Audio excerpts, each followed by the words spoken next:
And in our top business story from 2018, the UAE will begin implementing the standards of joint disclosures and the exchange of information for tax purposes set out by the G20 and Organisation for Economic Cooperation and Development in accordance with the Foreign Account Tax Compliance Act. The ministry has announced that this follows the UAE Cabinet's decision for the Ministry of Finance to coordinate with various government authorities to collect financial information in order to implement the exchange of information for tax purposes. Obed Humaid Al-Tayeb, the Minister of State for Financial Affairs, revealed that the ministry is currently establishing the admin and technological infrastructure required to implement an automated system to collect and exchange information. The ministry is also working to sign MOUs with related authorities to enable financial institutions to submit periodic reports according to data protection laws for the ministry to begin collecting data by 2017 and activate the exchange of information for tax purposes in 2018. The ministry has formed a dedicated committee for this, including the UAE Central Bank, the Ministry of Foreign Affairs and International Cooperation, the Ministry of Justice, Ministry of Economy, Securities and Commodities Authority, the Insurance Authority, the DIFC and the Abu Dhabi Global Market. So far, 94 countries have committed to implement the joint disclosure system by 2017 and 2018 and ensure the effective exchange of information for tax purposes between countries that follow the G20 directives.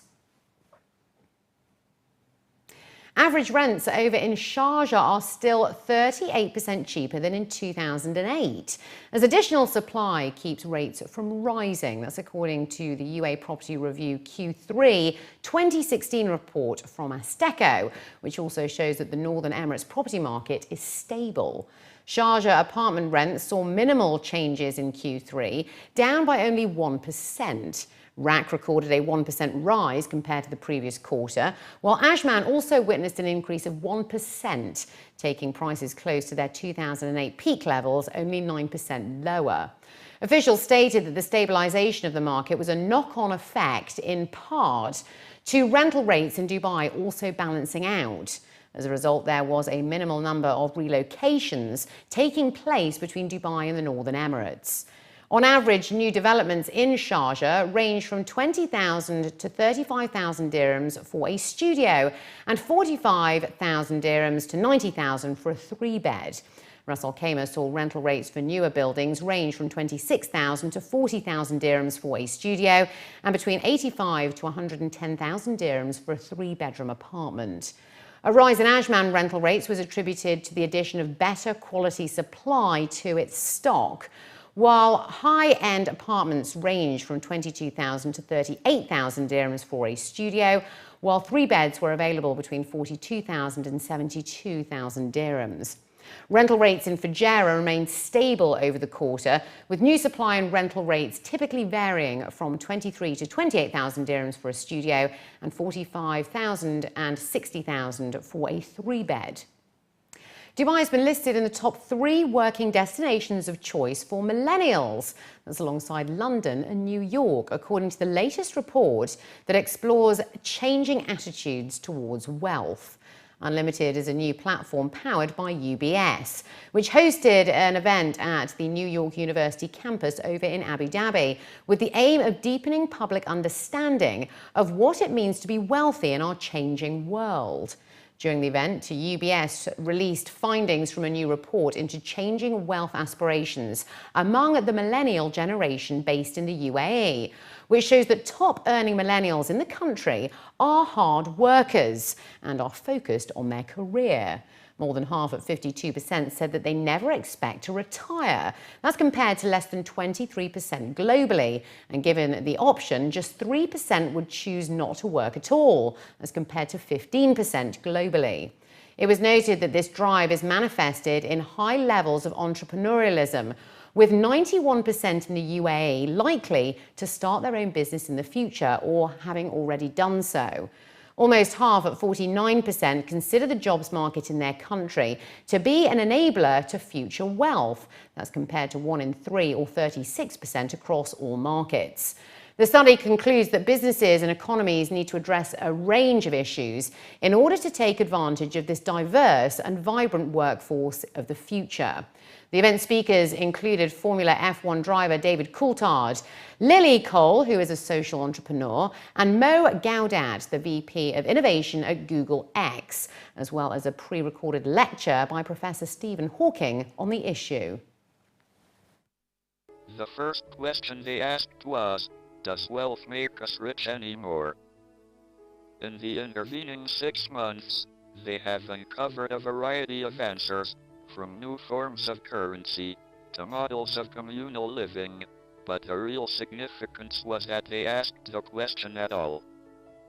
We need as a species to consider what we mean by wealth, by possessions, by yours and mine.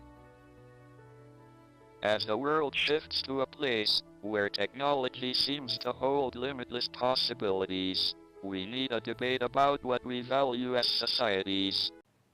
In order to support young entrepreneurial minds and to facilitate startups to capitalise on the booming design industry, the TECOM Group has announced the launch of their new Innovation Centre, which will provide industry expertise and training. At a press conference today, the TECOM Group unveiled the new centre under the title of In5 as a part of their soft launch, with plans of welcoming their first batch of startups and participants by next month. Located within the Dubai Design District, the new centre is a part of the group's 4.5 billion dirham innovation strategy, which aims to establish an ecosystem to support startups and local talent. According to industry reports by Deloitte, the region's design industry has the potential to reach $55 billion by 2019. And an initiative such as the Innovation Centre is expected to provide the necessary expertise as well as direct access to investors. Speaking during the conference, the representative stated that the group had launched the In5 Centre for tech companies in 2013, which incubated over 160 companies who have now secured over 58 million dirhams in funding. It was added that they're expecting similar success with design companies after receiving 5 crucial elements from the new centre, which include assistance in setup frameworks, mentorship, training, networking, and access to investors.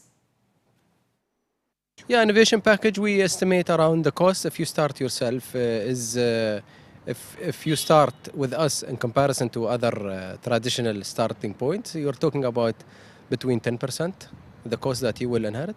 But more than this is what we distinguish ourselves is that we sit in the heart of the community that houses most of these industry partners.